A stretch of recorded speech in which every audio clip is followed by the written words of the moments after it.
Il est 19h à Kinshasa, 20h à l'est de la RDC. Bonsoir madame, bonsoir messieurs. Bien fini la grande édition du journal sur les antennes de Canadian Télévision. Ce journal s'ouvre par la politique. Le chef de l'État, Félix-Antoine Tshisekedi, a participé par vidéoconférence au sommet extraordinaire de la SADC. Images et commentaires. Les hymnes de la communauté de développement de l'Afrique australe SADC, de l'Union africaine et de la Namibie, interprétés ce mardi 11 juillet 2023 à l'ouverture de la réunion extraordinaire de la Troïka de l'Organe, plus la Troïka de la SADC, les pays contributeurs de troupes à la brigade d'intervention de la force, les pays contributeurs du personnel de la SAMIN et de la République du Mozambique. Ces assises tenues en virtuel et auxquelles a pris part le président de la République Félix-Antoine Tshisekedi Tshilombo, président en exercice de la SADC, à partir de son bureau de la Cité de l'Union africaine, ont tablé sur les déploiements de la force en attente de la SADC dans le soutien de la région en RDC en vue de neutraliser les forces négatives et les groupes armés dans l'Est de la République démocratique du Congo et de rétablir la paix et la sécurité dans cet État membre de la SADC, mais aussi sur la situation sécuritaire en République du Mozambique. C'est le docteur Agé Gengob, président de la Namibie et président en exercice de l'organe sur la coopération en matière de politique, de défense et de sécurité qui a présidé cette réunion à laquelle ont participé tous les pays membres de l'organisation. Lors de sa prise de parole, le président de la RTC, président en exercice de la SADC, Félix-Antoine Tshisekedi Tshilombo, a fait remarquer à ses pairs que l'urgence est démise et le retour de l'ordre et de la sécurité s'est fait des plus pressants au vu de la situation humanitaire dans le Nord Kivu. Il a en outre plaidé pour la mise en œuvre effective et urgente de la feuille de route conjointe des processus de Nairobi et de Luanda, ainsi que du programme de désarmement, démobilisation, relèvement communautaire et stabilisation avec l'accompagnement des Nations Unies. S'agissant de la situation sécuritaire au Mozambique, la réunion a noté que les opérations menées par la SAMIN, force régionale en Mozambique, ont considérablement réduit les capacités de groupes terroristes. Un communiqué final est attendu de ce sommet extraordinaire de la Troïka de la SADC.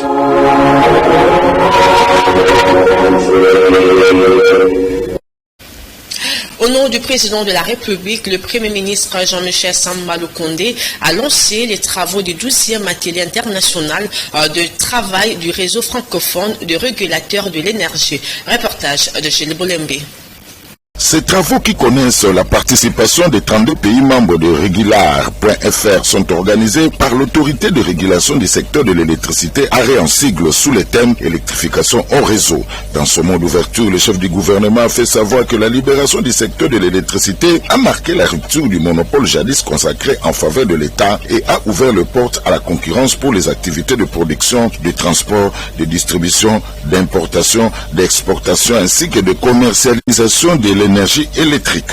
Le thème choisi par les organisateurs de cet atelier est évocateur d'une longue marche qui a conduit la République démocratique du Congo vers une mutation substantielle dans le secteur de l'électricité.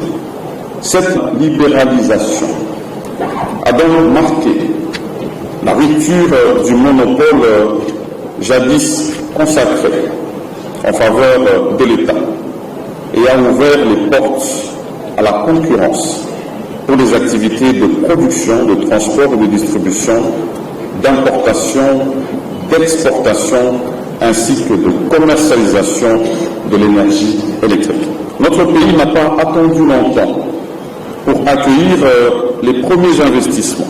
Le gouvernement de la République, sous l'impulsion du chef de l'État, accorde une importance particulière à la promotion et au développement des projets d'énergie propres et renouvelables dans notre pays. Intervenant à son tour, le ministre des Ressources hydrauliques et électricité, Olivier Mwenze Moukaleng, a fait savoir que le mode de desserte en électricité est parmi les plus faibles d'Afrique. L'électrification du pays ne pourra être enclenchée que par un dispositif d'ordre technique tel que le schéma directeur de l'électrification de l'ensemble du territoire, actuellement en cours de finalisation par le gouvernement, a-t-il ajouté.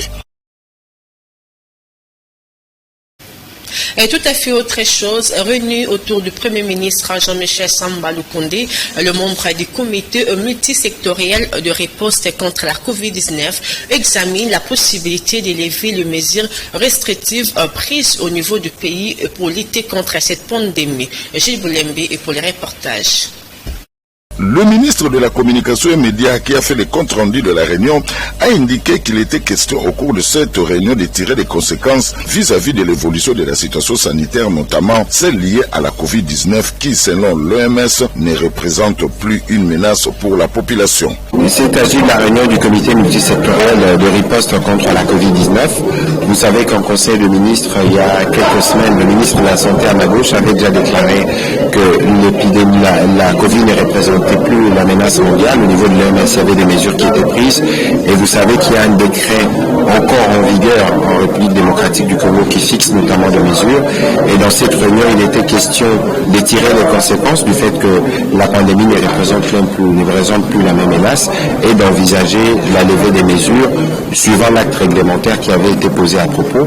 Peut-être que le ministre de la Santé peut nous en dire plus sur comment ces mesures pourront être levées. Pour sa part, le ministre de la Santé, Samuel Roger Kamba, a souligné la nécessité d'élever les mesures restrictives prises au pays compte tenu de l'évolution de la situation sur le terrain. Mais le tout passera par un décret du Premier ministre Jean-Michel Samba Lukonde. C'est une réunion multisectorielle, c'est-à-dire que toute l'équipe qui a géré la Covid, en partant du Premier ministre lui-même, s'est réunie pour tirer les conséquences.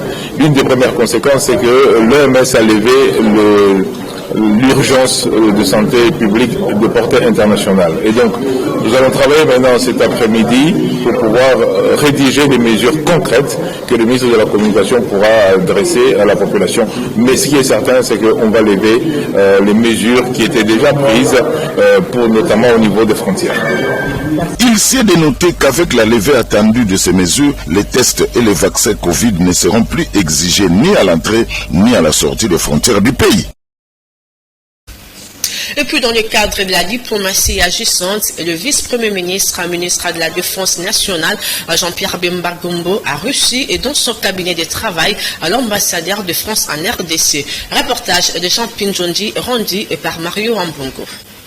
La France considère de priorité absolue la mise en œuvre des prescrits de Luanda et de Nairobi. C'est dans ce cadre que le vice-premier ministre, ministre de la Défense nationale et ancien combattant, Jean-Pierre Bemba Gombo, a reçu en audience ce lundi 10 juillet 2023 M. Bruno Aubert, l'ambassadeur de France ici en République démocratique du Congo.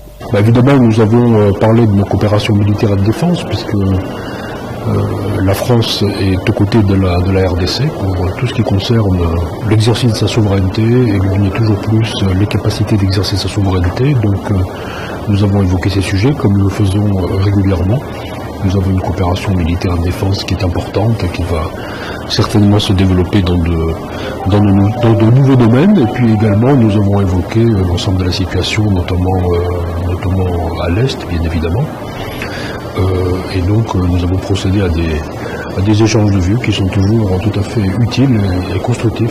Notre lecture est qu'il y a une priorité absolue à la mise en œuvre de ce qui a été décidé à Luanda et à Nairobi. C'est la feuille de route de Luanda qui doit être le fil directeur de toute action. C'est ce qui se passe en ce moment. Nous sommes contents de voir qu'il y a un travail de mobilisation diplomatique qui est important. Il y aura une réunion demain à Goma, d'ailleurs, où le vice-premier ministre se rendra, qui vise en quelque sorte à rendre plus effectif et visible et immédiat le processus de pré-cantonnement, puis de cantonnement, et c'est à ça que tous doivent travailler. Donc la mise en œuvre du processus, je dirais, de la feuille de route de Luanda. Et nous constatons qu'il y a eu au cours des dernières semaines beaucoup de mobilisation diplomatique au niveau régional, et ça nous le soutenons et nous l'encourageons fortement.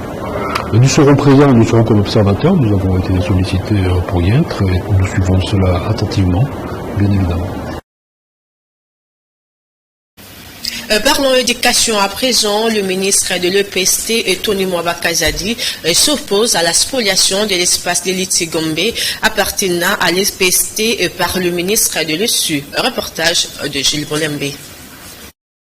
Tony Mwamba Kazadi, ministre de l'enseignement primaire, secondaire et technique, après la clôture de ces séances de réarmement moral avec les chefs d'établissement scolaire privé et public de la ville-province de Kinshasa, ce mardi 11 juillet 2023, fait un saut à l'imprimerie de l'EPST située dans l'enceinte de l'Institut technique de la Gombe, où le ministre de l'enseignement supérieur et universitaire Mohindo Nzangi Butondo tente de vendre l'espace de cet établissement scolaire, patrimoine immobilier du ministère de l'EPST, en complicité avec le directeur général de l'Institut supérieur pédagogique et technique ISPT Gombe, le professeur Albert Kabasele Yenga, qui a déjà vendu tous les espaces aux Libanais. Cette visite éclair a provoqué dans les chefs des élèves et enseignants des Liti Gombe qui cohabitent dans les locaux qui logent les installations abritant l'ISPT Gombe des scènes d'effervescence. Après le départ du ministre, le directeur général de cette institution a instrumentalisé les étudiants pour aller saccager les maisons des enseignants. Un des enseignants des Liti Gombe a été poignardé par la police estudiantine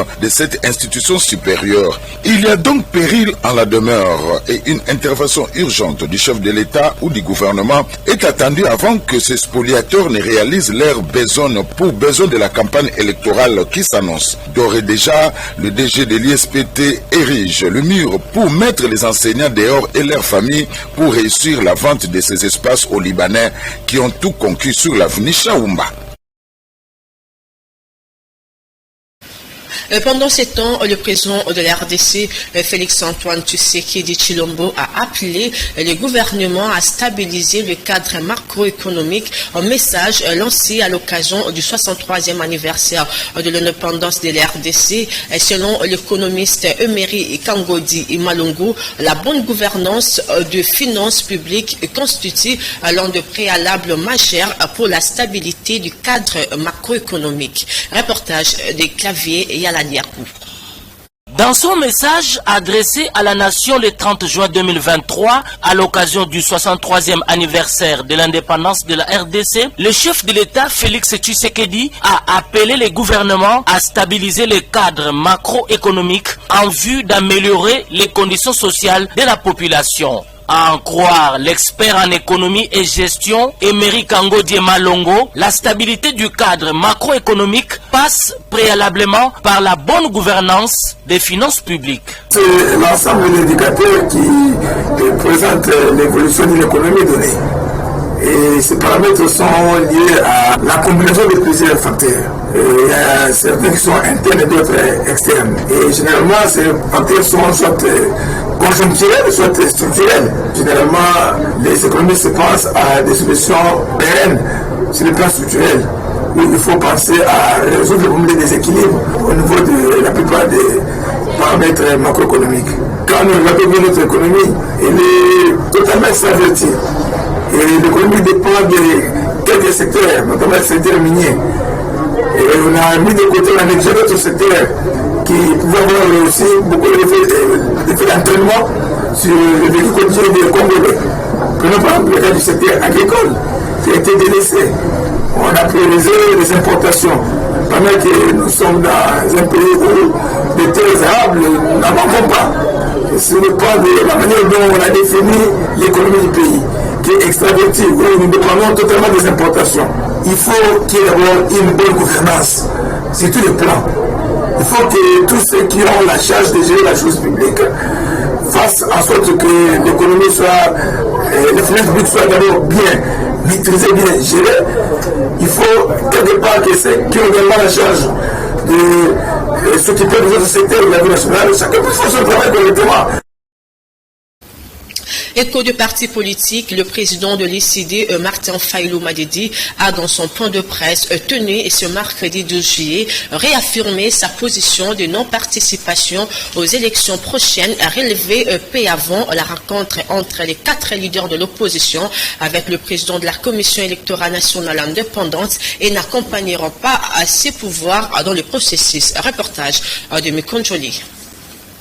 Martin Fayoulou a dans son point de presse tenu ce mercredi 12 juillet réaffirmé sa position de non-participation aux élections prochaines, peu avant la rencontre entre les 4 leaders de l'opposition avec le président de la Commission électorale nationale indépendante. Nous déposerons pas les candidatures, a-t-il indiqué. Pour Martin Fayoulou, la réponse apportée par la CENI contre l'audit du fichier électoral par un organisme externe indépendant réputé est une provocation. L'audit est nécessaire pour s'assurer de l'authenticité des données envoyées selon le président de l'ECD. Il ne sera nullement question d'accompagner le président Denis Kadima, y compris le pouvoir actuel dans sa fraude, a-t-il expliqué lors de ce point de presse.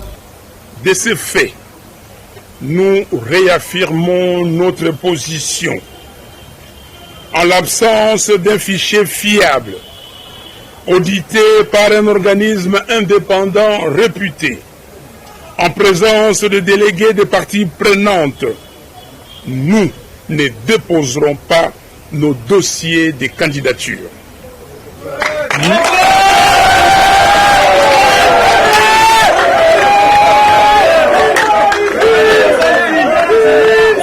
En conséquence, nous rappelons au peuple congolais que conformément à l'article 64 de la Constitution, nous avons l'obligation de faire échec à toute forme de dictature d'où qu'elle vienne. Nous devons donc nous mobiliser pour empêcher que la parodie électorale en préparation ne se réalise. Ce n'est qu'à ce prix que nous allons recouvrer notre souveraineté et notre dignité confisquées. Interpellé encore une fois le 2 juillet et pour aller comparaître le collectif des avocats de l'ancien Premier ministre Augustin Matata Ponyo ont organisé un point de presse ce mercredi 12 juillet 2023, condamnant de ces faits cette énième convocation qui n'a pas sa raison d'être d'après ces collectifs d'avocats. Regardez. Le collectif des avocats de Matata Ponyo, l'ancien Premier ministre, ont tenu un point de presse ce mercredi 12 juillet 2023. Le professeur Niabirungu, l'un des avocats de M. Matata Ponyo, a expliqué que les considérations de ce jour sont de nature exclusivement juridique, sans exclure que des considérations d'une autre nature soient tout à fait envisageables, vu la persistance des violations du droit et des actes d'acharnement sur la personne. Matata Ponyo est-il poursuivi comme Premier ministre? Manifestement, telle est la volonté, la compréhension des choses par le parquet général près la Cour constitutionnelle. En effet, la Cour constitutionnelle n'a de compétences pénales qu'à l'égard du chef de l'État et du Premier ministre dans les cas et conditions prévues par la Constitution. C'est l'article 163 de la Constitution que je cite. Si donc aujourd'hui le parquet général entend poursuivre M. Matata Ponyo, c'est parce qu'il est convaincu que les faits poursuivis relèvent de la Cour constitutionnelle. Et donc, en tant que parquet général près cette Cour, il ne peut qu'être compétent. L'idée centrale, jusque-là, c'est de dire quoi? La Cour constitutionnelle n'a qu'une compétence en matière pénale. C'est vis-à-vis du chef de l'État et du Premier ministre en fonction. Toutes les infractions commises par le Premier ministre pendant ou à l'occasion de l'exercice de ses fonctions ne peuvent être jugées que par la Cour constitutionnelle selon l'article 163 et 164 de la Constitution. Ainsi, s'étant déclarée incompétente à connaître de poursuites engagées contre les prévenus Matata Ponyo Mapon et consorts, aucune autre juridiction ne peut engager une action pour ces mêmes faits contre l'ancien Premier ministre. Changeons de registre. Une grande réunion au niveau de l'interfédéral du MLC a présenté ses candidats députés nationaux au cours de la réunion organisée par le président interfédéral, le sénateur Valentin Guérengo, où plusieurs questions ont été abordées concernant les candidats. Images et commentaires.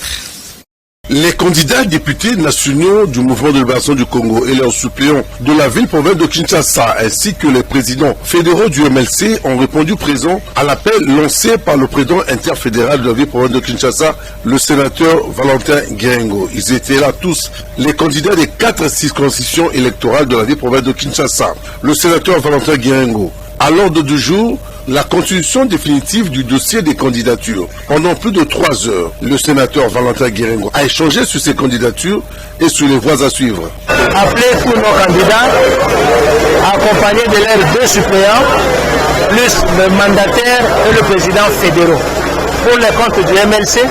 Et comme nous avons un regroupement APA, nous avons également appelé nos candidats sur la liste de APA. C'est notre regroupement à nous.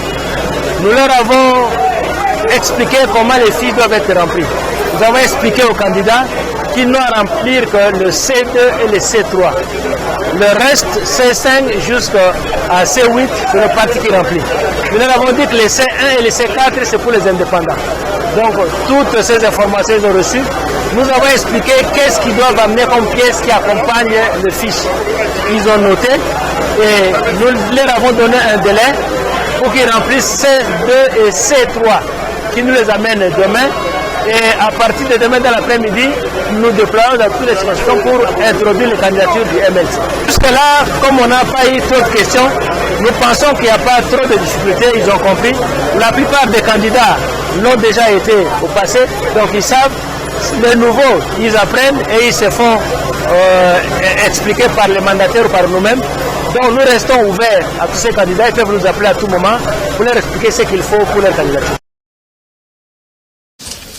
Pendant ce temps, la commune de Kinshasa a aménagé un jardin attractif à l'espace triangle situé au croisement des avenues Kabombaré et Willery. Et tous les contours de ces jardins attractifs ont été donnés ici par le bourgmestre de la commune de Kinshasa, maître Bienfini Mbalibi, propos recueillis par Clavier Yaladiakou et Mikoncholi. L'espace communément appelé Triangle, au croisement des avenues Kabambar et des Huileries, c'est l'entrée principale de notre commune et même la sortie. Mais cet espace est resté pendant longtemps abandonné. C'était devenu d'ailleurs une grande poubelle où les gens venaient jeter les immondices.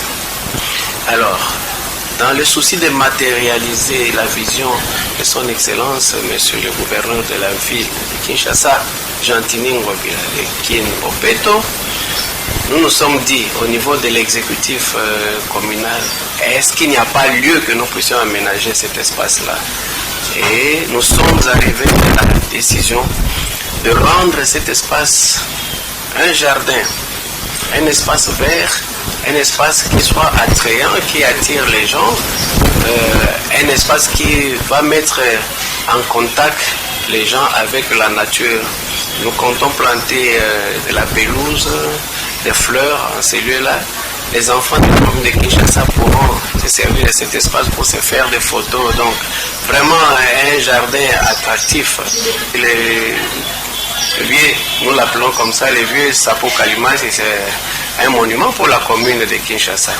Et que le député provincial Jeff puisse avoir l'idée de placer ces bustes-là pour immortaliser le vieux Sapo. Nous ne pouvons que nous réjouir de cette initiative. Et nous sommes en train de travailler de concert en synergie, nous, l'exécutif communal et lui, le député provincial, pour que cet espace-là, que nous voulons, un espace attractif, puisse aussi abriter le buste de l'ancien bourgmestre Sapo Kalimasi. À quelques mois de la fin de la législature actuelle, quelques Kinois ont réagi sur ce qu'a été leur mandat pendant ces 5 ans. Le constat est pour la plupart des Kinois à rencontrer est très amer. Reportage de Nassim Yanda et Mikonjoli. Je demanderai aux Congolais, c'est d'être vigilants, c'est de faire un choix judiciaire, ne pas voter tout simplement parce que c'est quelqu'un qui est souvent lancé par le musicien, c'est quelqu'un qui parle bien à la télévision, mais essayer de voir ce que quelqu'un parle et ce qu'il est en train de proposer à la population. Donc vraiment, il faut faire un choix et surtout, je demanderai de miser beaucoup plus aux candidats jeunes. Nous voulons nous voulons un peu rajeunir la classe politique. Vous voyez ces vieux qui sont là. Si vous regardez même dans notre loi, dans notre code du travail, on nous demande d'avoir l'expérience professionnelle de plus de 5 ans avant de commencer le travail. Et moi qui viens fraîchement de l'université, comment je vais aller travailler? Donc ils ne votent que de lois qui les protègent et protègent leurs enfants. Leurs enfants ne peuvent jamais chômer parce qu'ils sont là, ils sont en train de recommander ça et là. Et nous autres, par exemple, qui n'ont pas eu la chance d'avoir de parents qui ont percé, nous n'avons pas la chance d'intégrer cette classe-là. Donc voilà, c'est pour ça que nous demandons, surtout à la jeunesse, de rester vigilants. Nous disons l'avenir c'est aujourd'hui et non demain. Donc comme j'ai toujours lancé le slogan Ngongaya Bilengue, donc pour nous c'est cette législature que la jeunesse doit avoir l'occasion de se venger contre tous ces vieux qui nous ont pourri l'avenir. Ce que les peuples attendaient à eux, ce n'est pas ce qu'ils ont fait. En fait, le peuple les a donné confiance pour que, lorsqu'ils vont aller là-bas, qu'ils puissent voter quand même des lois qui seront pour le bien-être de la population. Mais ce n'est pas ce que nous avons vécu. Alors cette fois-ci, nous pensons, donc c'est un appel que je lance à la population aussi, pendant que les élections à venir viennent et que nous puissions être vraiment vigilants à savoir qui envoyer là-bas tout d'abord, qui envoyer là-bas et les personnes qui vont aller là-bas, qu'ils soient ceux-là qui doivent d'abord travailler pour l'intérêt supérieur de la population ainsi que de la nation, qui ne puissent pas se décourager. Le pays appartient à nous tous. Si cette législature, les députés ont failli, qu'ils puissent avoir de l'espoir que ceux qui vont venir, ils seront quand même en mesure de faire quelque chose pour eux. Et en sport, le ministre des Sports et Loisirs François-Claude Kaboulo Monakaboulo a accompagné dans la nuit du mardi 11 au mercredi 12 juillet 2023 le Premier ministre Jean-Michel Sambalo Kondé dans la visite d'inspection de chantier de site où se dérouleront le 9e jeu de la francophonie. Suivez cet élément. Le ministre des Sports et Loisirs, François-Claude Kaboulo Monakaboulo, a accompagné dans la nuit du mardi 11 au mercredi 12 juillet le Premier ministre Jean-Michel Sambalo Kondé dans la visite d'inspection des chantiers des sites où se dérouleront les 9e Jeux de la francophonie. Jusqu'à 2 heures du matin, le chef du gouvernement et le patron des sports ont fait la ronde des infrastructures sportives construites pour abriter cette messe francophone afin de s'assurer sur les derniers détails. Sous l'impulsion du chef de l'État, Félix-Antoine Tshisekedi Tshilombo, le gouvernement congolais met les bouchées doubles en vue d'être prêt d'ici avant le 28 juillet, jour prévu pour la cérémonie d'ouverture. En dehors du chef de l'État et du chef de l'exécutif national, les membres du gouvernement qui interviennent dans l'organisation de ces Jeux demeurent mobilisés à cette fin. C'est l'essentiel de l'actualité. Merci à vous de nous avoir suivis. Merci à l'équipe technique et la rédaction française. Prochain numéro demain jeudi avec Laetitia à Louvezeau. Restez branchés au programme de Canadian Télévision. Au revoir.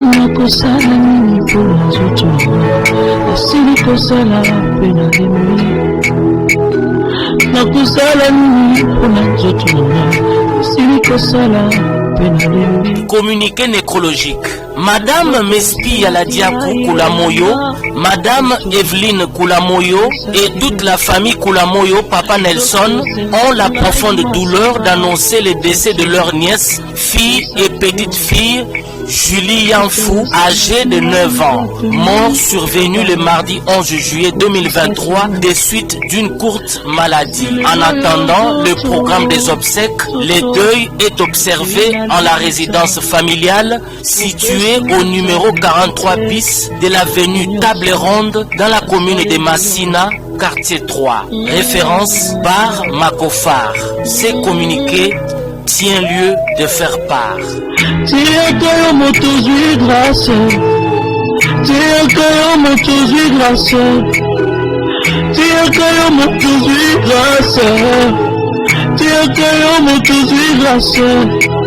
Bisengo ya mokili okoleka iloba ekotika na siko.